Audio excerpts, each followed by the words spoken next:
Perkenalkan, nama saya Christina Serinaboa, NIM 2021 111003, semester 7, Fakultas Hukum dan Sosial Humaniora, Program Studi Ilmu Hukum. Saya membuat video ini untuk nilai ujian akhir semester mata kuliah Filsafat Hukum yang diampu oleh Bapak Agustinus F. Pascalino Dadi, S.Phil, M.Hum. Tema, kasus pelanggaran hak buruh dan perspektif hukum. Baik, kita akan membahas kasus pelanggaran hak buruh yang terjadi di sebuah pabrik besar di Indonesia pada tahun 2023. Kasus ini mencerminkan banyak pelanggaran hukum terkait hak buruh, khususnya terkait kontrak kerja upah yang tidak sesuai standar minimum, serta kurangnya perlindungan tenaga kerja.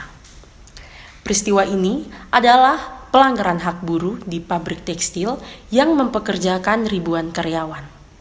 Para buruh mendapatkan upah di bawah UMR, tidak mendapatkan hak cuti, dan dipecat secara sepihak tanpa kompensasi. Pihak yang terlibat dalam kasus ini meliputi para buruh pabrik sebagai korban, pemilik dan manajemen pabrik sebagai pelaku pelanggaran, pemerintah setempat yang dianggap lalai dalam pengawasan, LSM yang berperan membantu buruh memperjuangkan keadilan. Kasus ini mencuat pada awal tahun 2023, ketika sejumlah buruh melaporkan pelanggaran ini kepada Serikat Pekerja dan media. Kejadian berlangsung di pabrik tekstil yang berlokasi di Jawa Barat, Indonesia. Ada beberapa penyebab, yaitu tidak adanya kontrak kerja yang jelas, lemahnya pengawasan pemerintah terhadap pelaksanaan hukum ketenaga kerjaan, serta sikap pemilik perusahaan yang lebih mementingkan keuntungan daripada kesejahteraan pekerja. Peristiwa ini terungkap setelah salah satu buruh mengunggah bukti ke media sosial. Setelah viral, beberapa LSM dan serikat buruh turun tangan untuk membantu mereka. Sayangnya, proses hukum berjalan lambat karena perusahaan memiliki kekuatan finansial dan pengaruh politik. Dalam membahas kasus ini, kita akan melihatnya dari dua perspektif. Yang pertama, perspektif hukum positif. Dan yang kedua, perspektif filsafat hukum. Nah, kita langsung pembahasannya. Perspektif hukum positif. Undang-Undang Ketenagakerjaan Indonesia, dalam konteks Indonesia, peristiwa ini melanggar beberapa aturan, di antaranya Undang-Undang Nomor 13 Tahun 2003 tentang Ketenagakerjaan. Yang kedua, Pasal 88 upah minimum harus sesuai UMR. Yang ketiga, Pasal 156 hak atas pesangon dalam pemutusan hubungan kerja.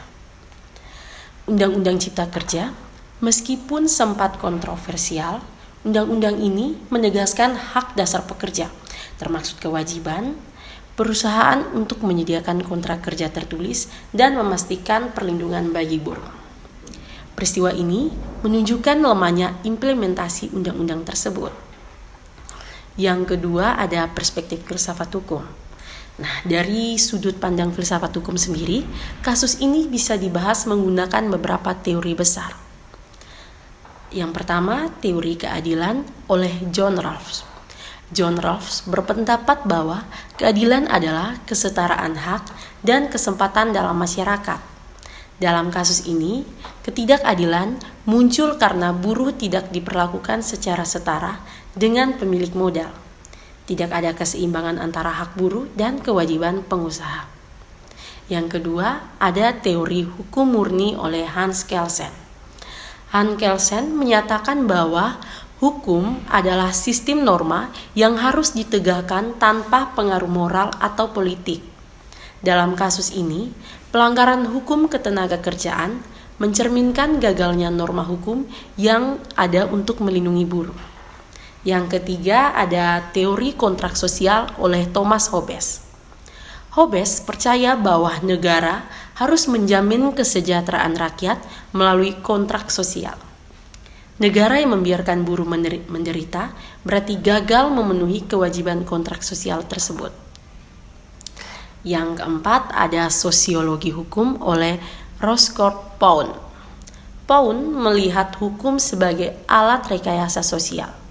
Dalam konteks ini, hukum ketenagakerjaan seharusnya digunakan untuk menciptakan keseimbangan antara buruh dan pengusaha, tetapi gagal mencapai tujuan itu. Nah, saya sebagai seorang mahasiswa hukum yang memahami pentingnya keadilan, saya melihat kasus ini sebagai cerminan lemahnya penerapan hukum ketenagakerjaan di Indonesia. Beberapa poin opini saya adalah sebagai berikut. Yang pertama, pentingnya penguatan pengawasan hukum. Pemerintah harus lebih tegas dalam mengawasi perusahaan agar pelanggaran seperti ini tidak terulang. Contohnya melalui inspeksi rutin atau mekanisme pengaduan yang lebih efektif. Yang kedua, peran masyarakat dan serikat buruh. Kasus ini menunjukkan pentingnya solidaritas masyarakat dalam memperjuangkan hak-hak pekerja. Media sosial adalah alat yang kuat untuk membuka kasus semacam ini ke publik. Yang ketiga, ada sanksi tegas bagi pelaku pelanggaran. Pemilik perusahaan harus diberikan sanksi berat, baik berupa denda besar maupun pencabutan izin usaha agar menjadi efek jerah. Yang keempat, mendorong revisi Undang-Undang Cipta Kerja perlu dikaji ulang untuk memastikan perlindungan buruh lebih baik dan memperkuat hak-hak mereka di tengah dominasi pemilik modal. Kesimpulan dari kasus ini, pelanggaran hak buruh seperti ini adalah contoh nyata dari ketidakadilan yang masih sering terjadi di Indonesia. Pelanggaran ini bukan hanya soal hukum, tetapi juga soal kemanusiaan. Kita harus bertanya, apakah hukum kita cukup adil? Atau bagaimana negara yang dapat memastikan kesejahteraan seluruh rakyat, termasuk mereka yang paling rentan? Sebagai generasi muda, kita memiliki tanggung jawab untuk mendorong perubahan.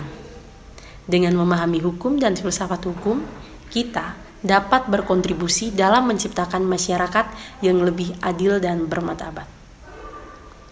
Sekian penjelasan dari saya. Terima kasih.